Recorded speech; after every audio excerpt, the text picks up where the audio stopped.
नमस्कार दोस्तों, आप सभी का स्वागत है एक ऐसी कहानी में जो आपके रोंगटे खड़े कर देगी और आपको सोचने पर मजबूर कर देगी कि सच में ऐसा हो सकता है। यह कहानी है चार सहेलियों की, जिनका एक साधारण सफर एक डरावनी रात में बदल गया। संजना, रितु, पायल और अंजलि चारों बचपन से एक दूसरे की सबसे अच्छी दोस्त थीं। जब उनके कॉलेज की सबसे खास दोस्त शिखा की शादी का न्योता आया तो चारों ने बिना सोचे समझे हाँ कर दी। शादी दूर एक पहाड़ी इलाके में थी, जहां पहुंचने के लिए लंबा सफर तय करना था। चारों ने अपनी कार में सफर शुरू किया, हंसी मजाक और पुरानी यादों में खोए हुए। रास्ता खूबसूरत था, हरे भरे जंगल, शांत पहाड़ और खुला आसमान।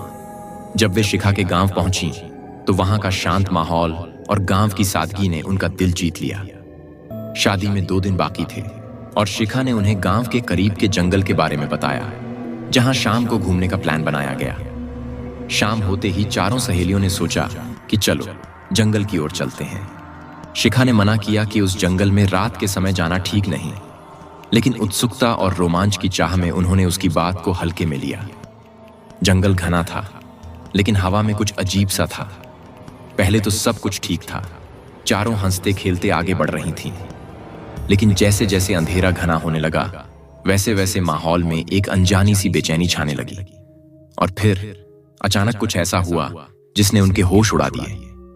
अचानक पायल ने एक अजीब सी आवाज सुनी। उसने बाकी सहेलियों को रोका, लेकिन किसी ने उसकी बात पर ज्यादा ध्यान नहीं दिया। उन्होंने सोचा कि शायद यह उसका भ्रम है, लेकिन कुछ कदम आगे बढ़ने पर वह आवाज और तेज हो गई। ऐसा लग रहा था जैसे कोई उनकी तरफ तेजी से बढ़ रहा हो। चारों सहेलियों के चेहरे पर डर साफ दिखने लगा। जंगल अब पूरी तरह से अंधेरे में डूब चुका था। चारों ने फैसला किया कि अब वापस लौटना चाहिए, लेकिन जिस रास्ते से वे आई थीं, वह जैसे गायब हो गया था। सबने अपने फोन की टॉर्च निकाली, लेकिन टॉर्च की रोशनी बहुत ही धीमी हो गई थी, मानो अंधेरा सब कुछ निगल रहा हो। और तभी अचानक से एक पेड़ के पीछे से सफेद साड़ी पहने एक महिला प्रकट हुई। उसकी आंखें बिल्कुल सफेद थीं और उसकी तरफ देखते ही अंजलि बेहोश हो गई। बाकी 3 सहेलियां घबराकर उसे उठाने लगीं, लेकिन उनके हाथ पांव कांप रहे थे। महिला धीरे धीरे उनकी तरफ बढ़ रही थी और उनकी टॉर्च की रोशनी पूरी तरह से बुझ चुकी थी। अब केवल घुप अंधेरा और वह महिला थी। पायल ने अंजलि को उठाया और बाकी दोनों को कहा कि जल्दी भागो। तीनों सहेलियां जैसे तैसे अंजलि को उठाकर भागने लगीं, लेकिन वह महिला उनके पीछे पीछे आ रही थी। उनके कदम भारी हो गए थे और दिल तेज धड़क रहा था। जैसे ही वे गांव की सीमा के करीब पहुंची, महिला अचानक से गायब हो गई। गांव पहुंचने पर उन्होंने पाया कि शिखा का घर पूरी तरह से बंद था और शादी का कोई आयोजन नहीं हो रहा था। पास के लोगों से पूछने पर पता चला कि शिखा की शादी 3 साल पहले हो चुकी थी और उसी दिन उसकी मौत हो गई थी जब वह जंगल में गई थी। यह सुनकर चारों के चेहरे पर भय का साया छा गया। क्या वे सच में शिखा के निमंत्रण पर आई थीं, या यह किसी अदृश्य शक्ति का खेल था? क्या वे अपने दोस्त की शादी में जा पाई थीं, या फिर उस जंगल की भयानक घटना ने सब कुछ बदल दिया था? इस सवाल का जवाब जानने के लिए हमें कहानी के अगले भाग में जाना होगा। गांव के लोगों से यह सुनकर कि शिखा की शादी 3 साल पहले हो चुकी थी और उसी दिन उसकी मौत हो गई थी, चारों सहेलियों के पैरों तले जमीन खिसक गई। पायल, संजना और रितु, जो अब तक अंजलि को संभालने की कोशिश कर रही थीं, खुद सन्न रह गईं। क्या वे किसी भ्रम में जी रही थीं, या फिर उन्हें कोई बड़ी साजिश में फंसाया जा रहा था? गांव वाले भी परेशान थे कि आखिर चारों को किसने निमंत्रण भेजा। गांव में किसी को भी यह नहीं पता था कि शिखा ने किसी शादी का न्योता भेजा था। इससे भी अजीब बात यह थी कि जिस घर में शिखा का परिवार कभी रहता था, वह कई सालों से वीरान पड़ा था। घर के दरवाजों और खिड़कियों पर धूल की मोटी परत जमी हुई थी। यह सब देखकर उनकी हिम्मत टूटने लगी। चारों सहेलियों ने मिलकर फैसला किया कि अब उन्हें जल्द से जल्द इस गांव से बाहर निकलना होगा। लेकिन अंजलि अभी भी पूरी तरह से बेहोश थी और उसे गांव के एक बुजुर्ग व्यक्ति के पास ले जाया गया, जो झाड़ फूंक और प्राचीन इलाज में विश्वास रखते थे। बुजुर्ग ने अंजलि की हालत देखकर कहा, ये तो उस जंगल की छाया में फंस चुकी है।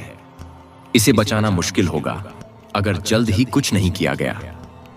बुजुर्ग व्यक्ति ने चारों को समझाया कि जिस जंगल में वे गई थीं, वह गांव के सबसे पुराने रहस्यों से जुड़ा था।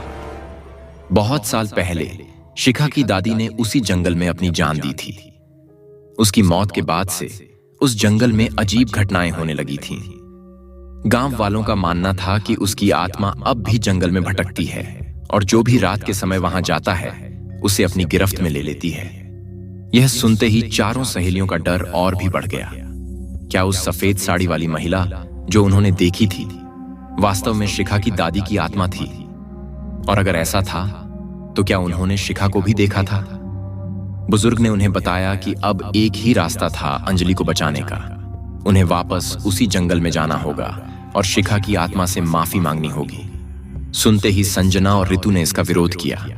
वे इस भयानक जंगल में फिर से जाने के लिए तैयार नहीं थीं। लेकिन पायल, जो सबसे ज्यादा मजबूत और जिज्ञासु थी, उसने बुजुर्ग की बात मानने का फैसला किया। सभी सहेलियों के मन में डर था, लेकिन अंजलि की जान बचाने के लिए उन्हें यह करना ही था।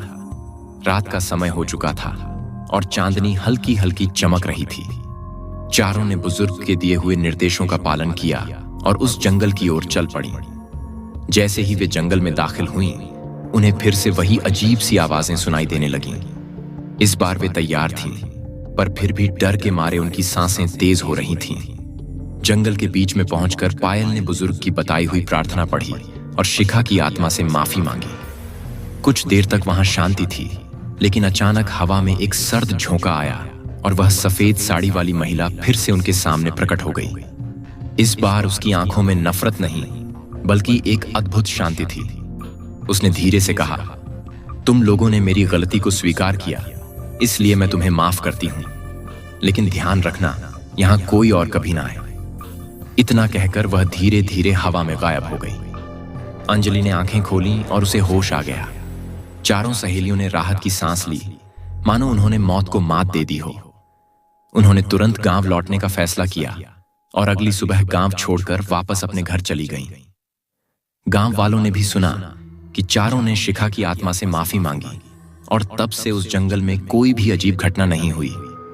लेकिन क्या वे उस डरावनी रात को कभी भूल पाईं? शायद नहीं।